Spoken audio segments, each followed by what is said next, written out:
Olá! Começamos agora mais uma edição de Janela Internacional, um programa da TV FPA dedicado às questões mundiais, à política externa do governo Lula e à política de relações internacionais do PT. Esta edição está sendo gravada no dia 12, uma segunda-feira, por volta das 11 horas da manhã, e irá ao ar no dia 14, quarta-feira, a partir das 15 horas. Hoje teremos uma introdução com os destaques dos últimos dias e um rápido panorama geral das notícias do mundo.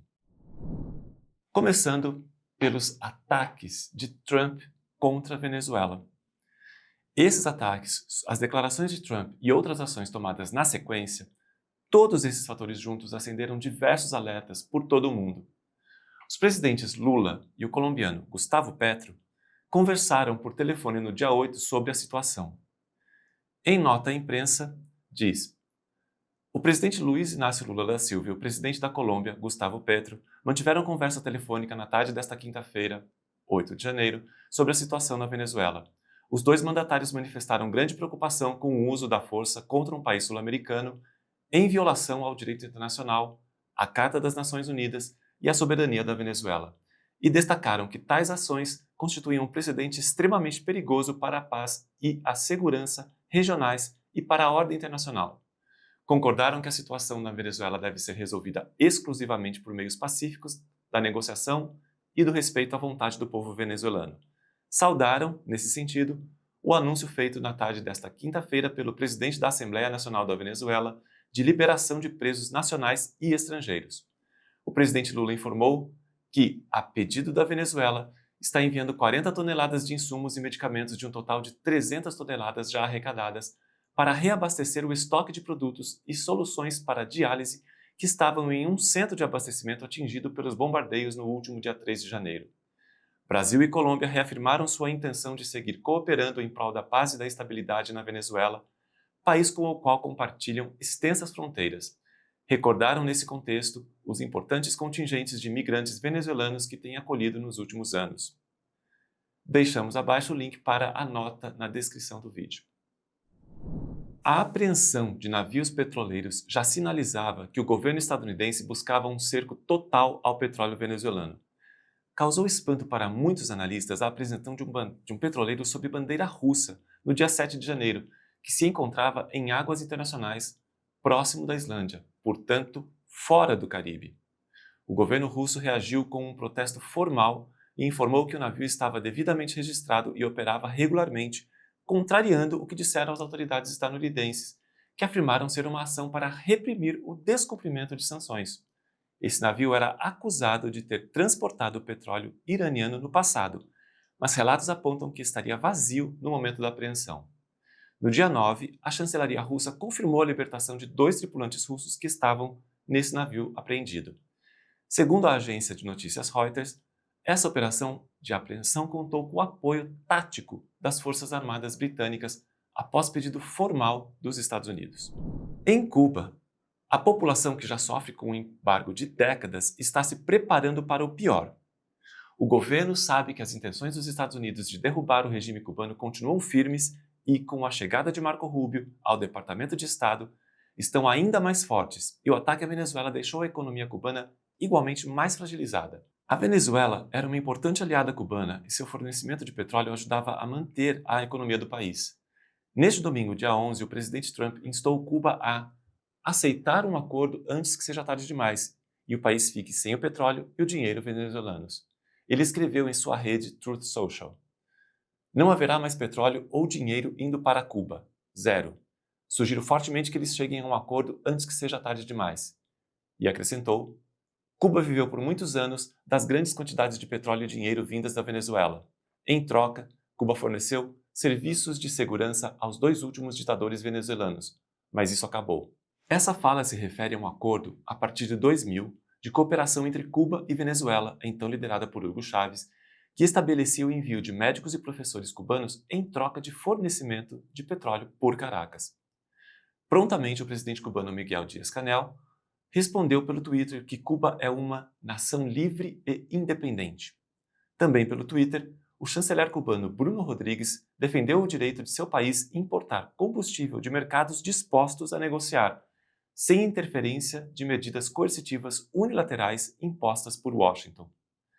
Apesar de toda a ameaça que sofre, o povo cubano não se deixa abater e segue firme em seu caminho para manter vivas as conquistas da Revolução Cubana. Neste domingo, 11 de janeiro, o capítulo cubano da Rede de Intelectuais e Artistas em Defesa da Humanidade publicou um comunicado. O imperialismo e o fascismo não podem ter o menor espaço. Uma mensagem ao mundo do capítulo cubano da Rede em Defesa da Humanidade. O presidente Donald Trump lançou uma nova ameaça contra Cuba. Não se trata do delírio de um louco. Nas últimas semanas, acumularam-se provas suficientes de que, para encobrir a crise interna de seu país, o escândalo Epstein, as execuções extrajudiciais, o advento irreversível de um mundo multipolar e a perda de credibilidade dos Estados Unidos no cenário internacional, o imperador americano está disposto a agir como Hitler. Cuba tem o direito de tomar as suas próprias decisões soberanas, e já vimos que a atual administração americana, a dupla Trump-Rubio, pouco se importa com o direito internacional. Há muitos anos que aprendemos que o imperialismo age como um cão predador. Ao menor sinal de fraqueza, não hesita em atacar com fúria brutal. Sabemos também que, de sua perspectiva arrogante, os povos do terceiro mundo, os pobres do planeta, são descartáveis. Diante do atual curso genocida e agressivo do governo Trump, convocamos intelectuais, artistas e movimentos sociais a unirem forças em defesa da soberania de Cuba. Fazemos parte desse povo heróico e daqui, desta ilha atacada e perseguida há mais de 6 décadas por escolher seu próprio caminho, a única garantia que podemos oferecer é a nossa disposição de sermos soldados da resistência contra a agressão. E a vitória será nossa, de todos nós. Capítulo cubano da Rede em Defesa da Humanidade, Cuba, Território Livre das Américas, 11 de janeiro de 2026. Deixaremos o link na descrição para a publicação original em espanhol. No caso da Colômbia, a população foi uma das que mais protestou contra os ataques e o sequestro de Nicolás Maduro e se organizou em solidariedade à Venezuela e em defesa de sua própria soberania ante as ameaças de Trump e outros representantes do governo estadunidense. O presidente Gustavo Petro está buscando um caminho para o diálogo e evitar, com isso, mais uma intervenção armada na região. Ele manteve uma conversa telefônica com Trump no dia 7 e fará uma visita a Washington na primeira semana de fevereiro, que, segundo ele, seria para impedir uma guerra mundial. Afirmou ainda que está de acordo com a atual política antidrogas dos Estados Unidos, desde que seja baseada no respeito à soberania nacional. Deixamos na descrição do vídeo o link para um artigo com a opinião do senador colombiano Iván Cepeda, pré-candidato à presidência nas eleições deste ano. Mais ao norte do continente americano, as declarações de diversas figuras do governo dos Estados Unidos sobre a Groenlândia também preocupam a Dinamarca e seus aliados europeus. Lembrando aqui que a Groenlândia é um território autônomo sob bandeira dinamarquesa. Mais uma vez, as autoridades estadunidenses falaram em compra do território groenlandês, sem descartar a possibilidade de usar a força militar para efetivar uma anexação.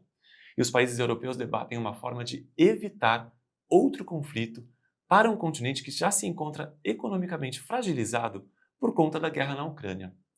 O governo dinamarquês ainda contesta as alegações de Trump de que haveria a presença de navios chineses e russos nas costas groenlandesas, afirmando se tratar de informações incorretas.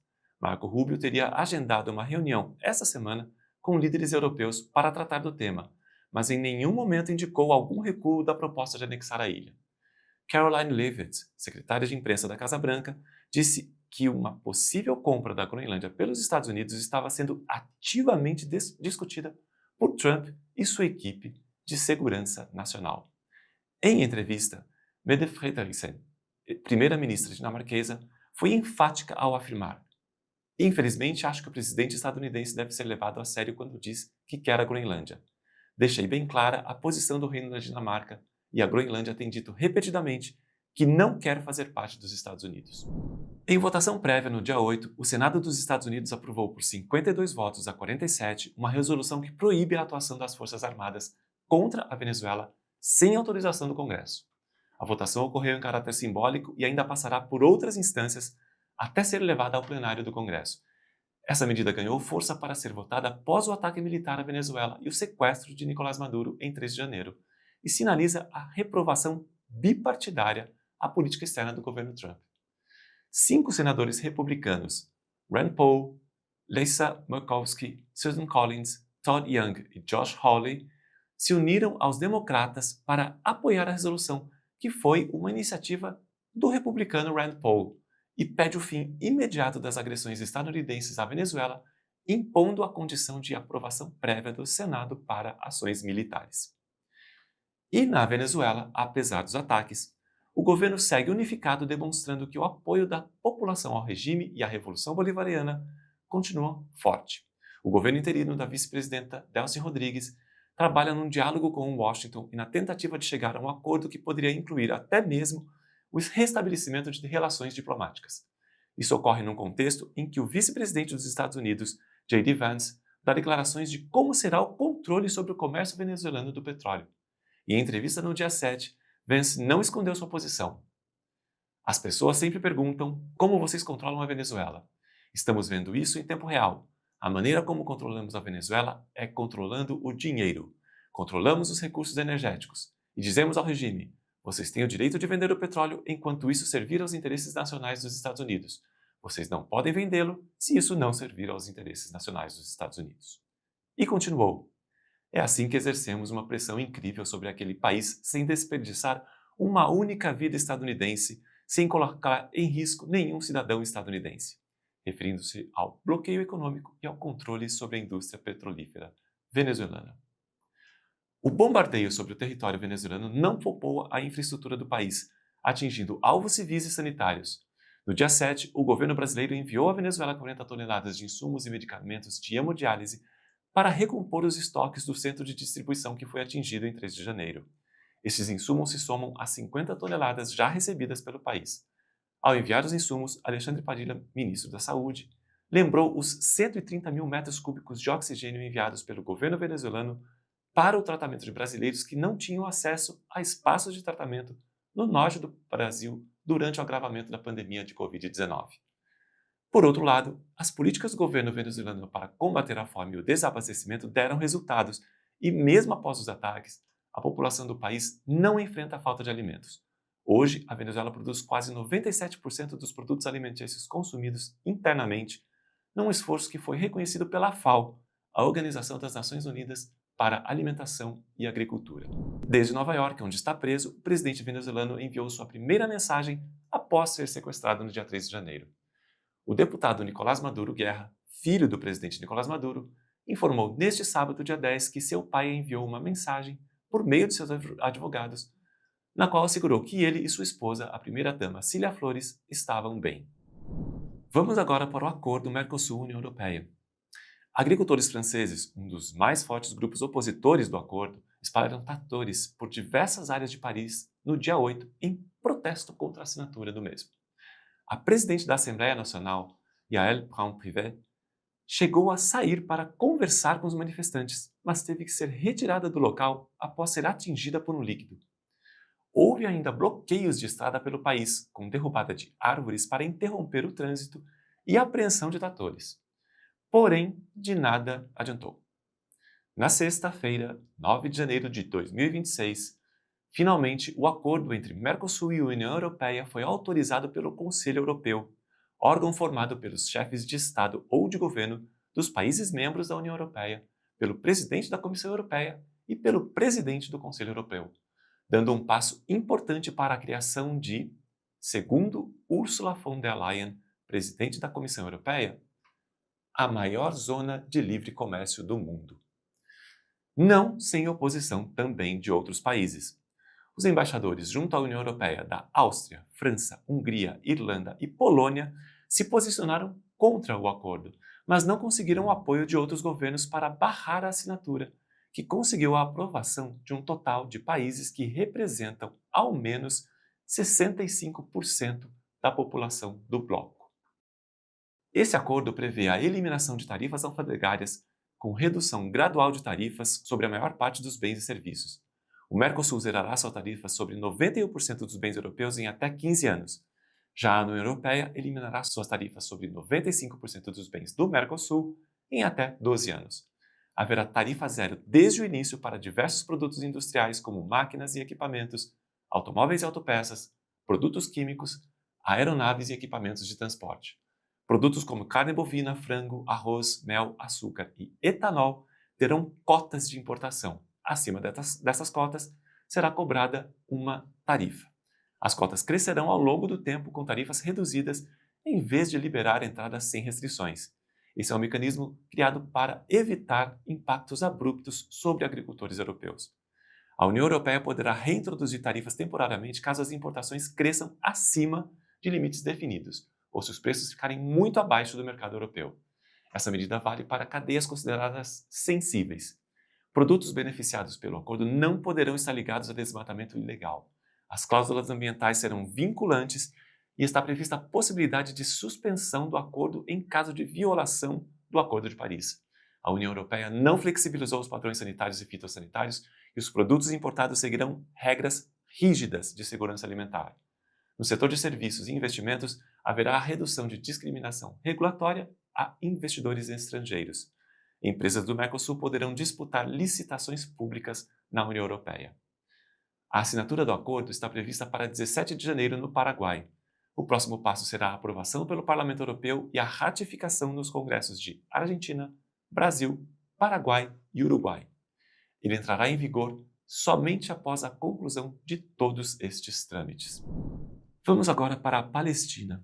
Já são ao menos 425 o número oficial de palestinos mortos por ataques israelenses em Gaza desde que entrou em vigor o acordo de cessar-fogo de 10 de outubro de 2025.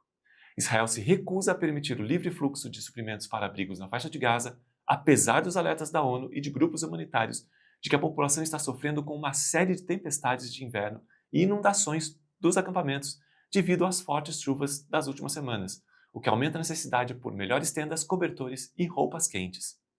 A Organização Médicos Sem Fronteiras alertou para as condições extremas às que a população está sendo submetida, com bebês sofrendo com o frio intenso, enquanto Israel continua bloqueando ou atrasando a entrada de suprimentos vitais, como barracas, lonas e moradias temporárias.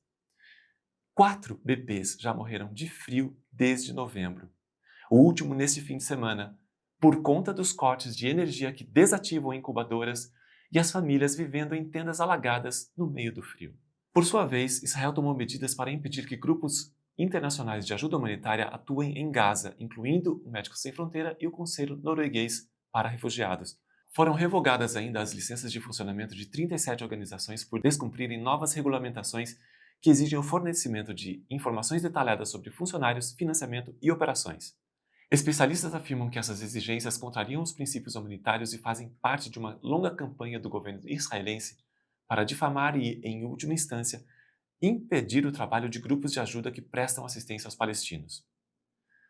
No final de dezembro, Israel aprovou uma legislação que permite a interrupção do fornecimento de água e energia elétrica às instalações da Agência das Nações Unidas de Assistência aos Refugiados da Palestina, a UNRWA, prejudicando sua capacidade de fornecer assistência vital aos refugiados palestinos nos territórios ocupados. A lei também impõe sanções financeiras e proíbe qualquer contato oficial com a agência em áreas como Jerusalém Oriental. Além disso, o parlamento israelense também concedeu poderes para expropriar propriedades da ONU em Jerusalém Oriental, incluindo o Centro de Formação Profissional e a sede principal do escritório humanitário. O comissário-geral da UNRWA, Felipe Lazzarini, classificou a aprovação da lei israelense como ultrajante. A Liga Árabe também a condenou. Lazzarini denunciou as medidas como violações da Convenção sobre os Privilégios e Imunidades da ONU, pois a nova legislação exclui a Agência do Reconhecimento Diplomático Internacional e ignora as advertências da Corte Internacional de Justiça.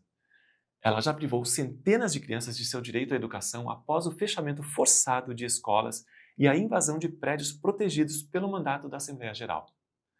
Essas ações complementam a recente operação na sede da agência, onde as forças de segurança apreenderam equipamentos operacionais essenciais para a ajuda humanitária. Analistas apontam que essas ações fazem parte de uma estratégia do regime israelense para consolidar seu controle territorial e continuar desmantelando os direitos do povo palestino. Um estudo da Universidade de Cambridge revelou que 1,5 milhão de crianças nos territórios palestinos ocupados ilegalmente por Israel enfrentam uma crise educacional devido à destruição de escolas e ao trauma. O relatório dá sequência a uma investigação semelhante realizada em 2024 e analisa o impacto de mais de 2 anos de genocídio israelense em Gaza, bem como a escalada dos ataques na Cisjordânia ocupada. Aproximadamente 1,5 milhão de crianças entre 6 e 15 anos residem em Gaza e nos territórios palestinos ocupados. Segundo ele, o genocídio resultou na perda de 5 anos letivos e na destruição da infraestrutura escolar. O estudo especifica ainda que a escolaridade foi severamente afetada, praticamente anulando o direito à educação desta geração devido aos efeitos da agressão israelense. A infraestrutura educacional sofreu danos massivos. 98,4% dos prédios escolares em Khan Yunis e 93,3% na cidade de Gaza, juntamente com todas as escolas no norte de Gaza e em Rafah, foram danificados. As medidas de ensino à distância implementadas pela UNRWA e pelo Ministério da Educação palestino foram prejudicadas pelos contínuos ataques, pela infraestrutura danificada e pela escassez crônica de recursos, agravada pelo bloqueio israelense de materiais educacionais. Os ativistas britânicos Reba Muraisi e Kamal Ahmed, membros da organização Palestine Action, ou Ação Palestina, reafirmaram sua determinação em continuar a greve de fome na prisão até que o governo atenda às suas reivindicações.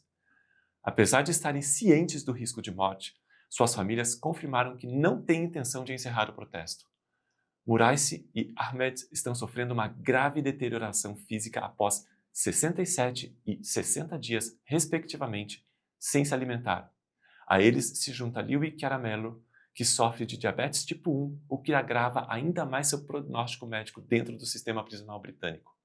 Os ativistas exigem o direito à fiança, um julgamento justo e a retirada da designação do grupo como organização terrorista, status concedido pelo governo britânico em julho de 2025, e também denunciam a censura sistemática nas prisões e o fato de estarem em prisão preventiva há mais de 1 ano, o dobro do limite legal usual de 6 meses.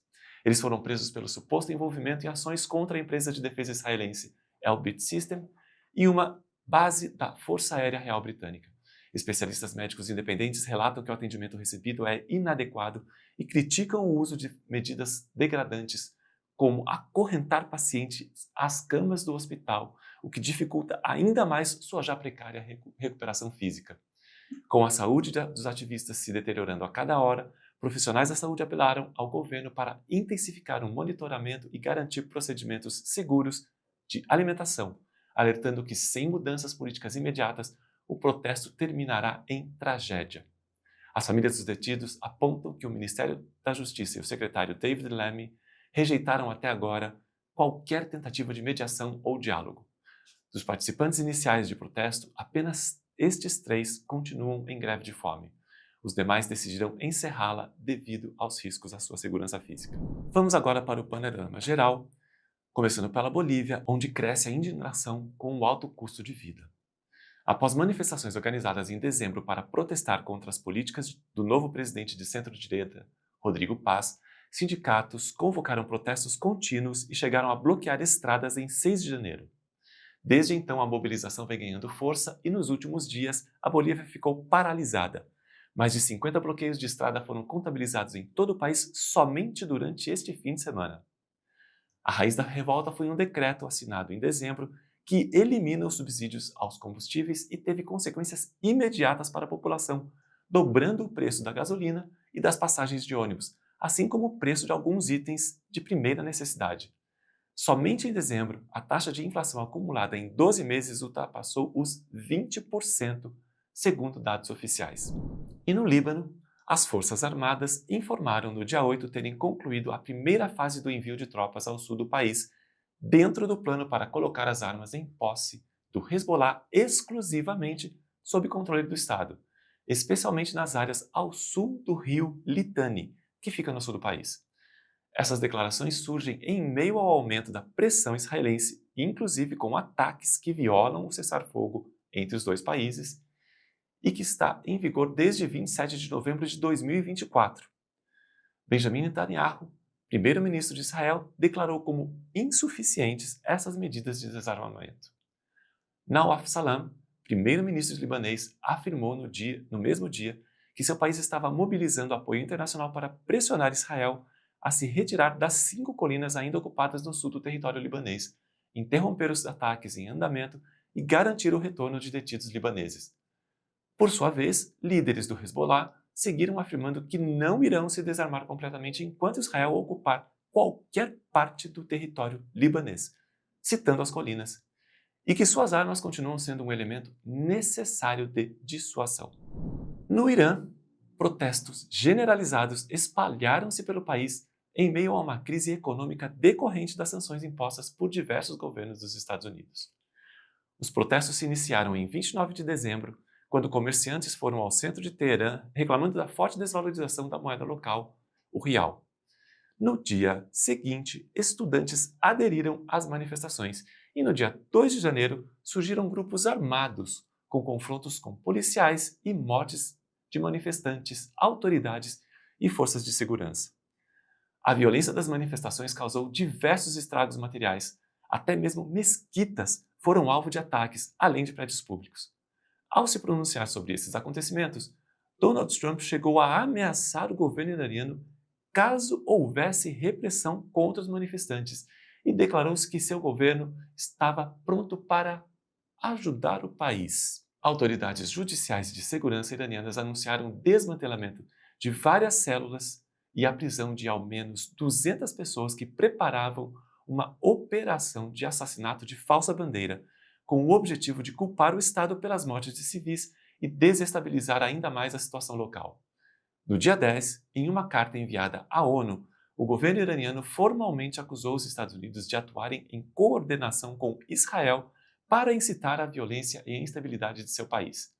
O documento foi endereçado ao secretário-geral da ONU, Antônio Guterres, e ao presidente do Conselho de Segurança, Abukaro Dahir Osman. A missão permanente do Irã junto à ONU condenou o que descreveu publicamente como uma conduta persistente, ilegal e irresponsável de Washington, acusando-o de interferir nos assuntos internos da República Islâmica por meio de ameaças, incitação e promoção deliberada da violência. Ainda segundo o texto, a coordenação entre os Estados Unidos e Israel é evidente, refletida no apoio de Trump ao primeiro-ministro israelense Benjamin Netanyahu. O embaixador iraniano na ONU, Amir Said Iravani, afirmou que as declarações difamatórias e os sinais políticos emitidos por Washington e Tel Aviv incitaram a violência, apoiaram grupos terroristas e buscaram transformar protestos pacíficos em um cenário de violência desenfreada. Hoje ficamos por aqui. Muito obrigado.